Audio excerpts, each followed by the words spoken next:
Coming up on Mountain News this morning, one organization is trying to break the stigma of reporting sexual assaults. And a Commonwealth attorney is being charged with wire fraud, causing the Attorney General to ask for his resignation.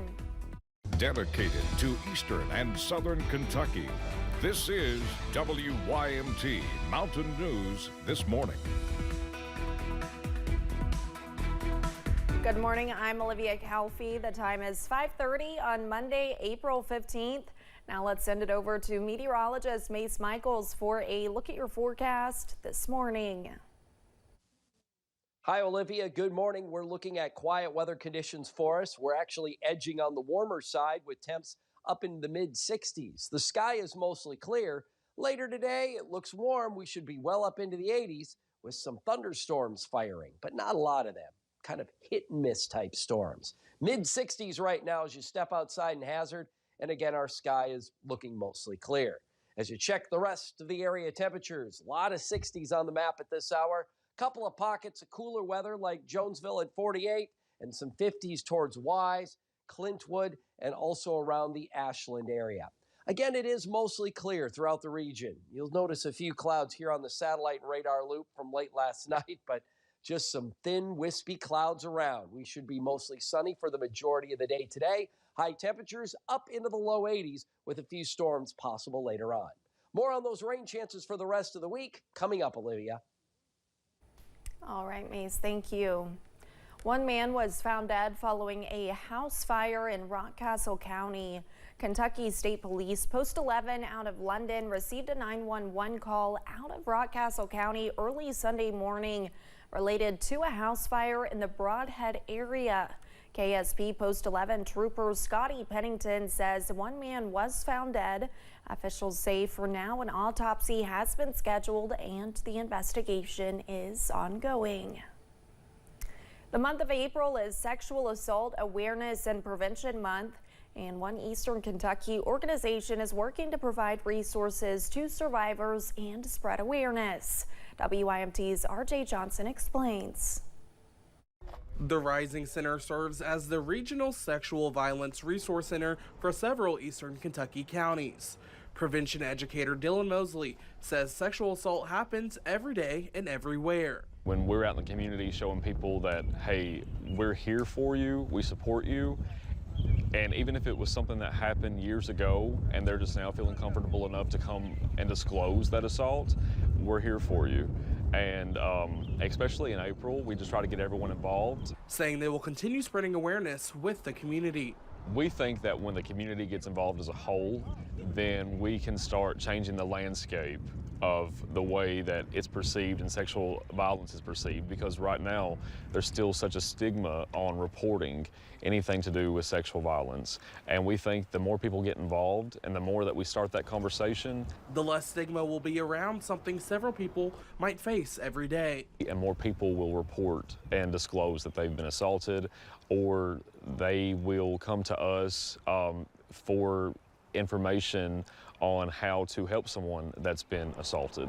Mosley says it's not just April, but every day to achieve their main goal of ending sexual violence. Well, April is Sexual Assault Awareness and Prevention Month, but we need everybody every single day to take this seriously and get involved. We need everyone to take, sexual violence seriously, because it won't stop unless we all come together and we try to stop it together. In Hazard, RJ Johnson, WYMT Mountain News. Mosley says they are hosting several events throughout the rest of the month. For more information, you can find a link to their Facebook page on our website. The 24-hour rape crisis line on your screen below is 1-800-375-7273. One Kentucky lawmaker is asking for another to resign after being charged with wire fraud. Last week, we reported a criminal complaint saying Commonwealth Attorney Scott Blair used his position of authority to assist various people facing criminal charges in the county between April 2020 and March of this year. The complaint says Blair requested something of value, including sexual favors and methamphetamine, several times from multiple people. Now, Attorney General Russell Coleman is asking Blair to resign. In a statement, Coleman says, quote, prosecutors cannot be effective if they violate the public trust, given the serious accusations of abusing his office to assist criminals in exchange for drugs and sexual favors. The public good demands that Scott Blair immediately resign. Coleman went on to say he wants the families in Perry County to know that they will not be without a felony prosecutor at any point, saying, quote, our office, along with law enforcement partners and prosecutors across the Commonwealth, will step in to protect this community and uphold the rule of law, end quote. The 2024 legislation wraps up today. Friday night, the Senate chamber was busy overriding vetoes by Governor Andy Beshear. In total, vetoes on 17 House bills and 1 House resolution were overridden by majority Republican body, including some hot-button bills such as House Bill 5, also known as the Safer Kentucky Act. The Senate voted to override Governor Beshear's veto 27-10. Opponents on the Democratic and Republican sides spoke out against the bill. We're just putting more people on the treadmill that's already been spoken of, with fines and costs and fees and inability to get employment and inability to get a house. This is a lot of feel-good stuff. It expands and enhances charges this much when this much was necessary. Next year, come back and add to it in a meaningful way. A ceremonial signing of House Bill 5 is scheduled to take place at the Capitol today at 11:30. Legislators have until 11:59 tonight to wrap up this year's legislative session. Saturday marked a decade since the Antonio Franklin Jr. VIP program Peace Walk began. The annual Peace Walk was started by Franklin's mother, Anita Franklin, honoring her son and the many others who have lost their lives due to gun violence in Lexington. After Anita's death, the Fayette County Sheriff's Office and Anita's other son, Ricardo, are continuing her mission with hopes of ending gun violence one peace walk at a time. Losing my brother 10 years ago, it's hard to even put into words how it truly feels, and just being able to come back here and, I didn't want to come back here for a while. I didn't have the courage to, but seeing how my mom kind of handled that kind of instilled it in me that I needed to make a difference. So here I am. In addition to the walk, more than a dozen organizations and even other families of gun violence victims offered resources and a sense of community to others fighting this fight.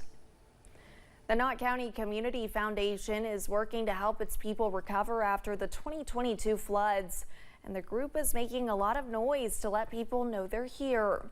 A concert at Morton Combs Athletic Center brought hundreds of country music fans together for a night of songs from opening act Tyra Madison, a Knott County native, and headliner Clint Black.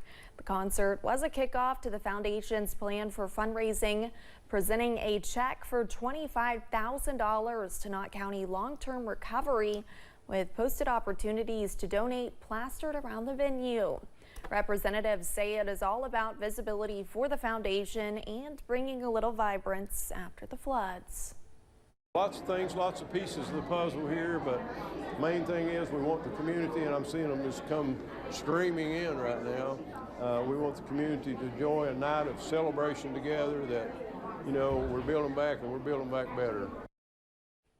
Though we were unable to film Clint Black's set, attendees say it was great to see a big name on their small town stage. And don't forget, you are running out of time to file your taxes before the deadline today, which is very quickly approaching, and most Americans have until today to submit their returns or request for an extension. The IRS says the majority of people who qualify for refunds will see them within 21 days. The average refund is around $3,200. And when we return, we have no doubt you didn't expect these two singers to take the stage together. Mostly sunny here for this morning. A few clouds this afternoon may lead to a storm or two.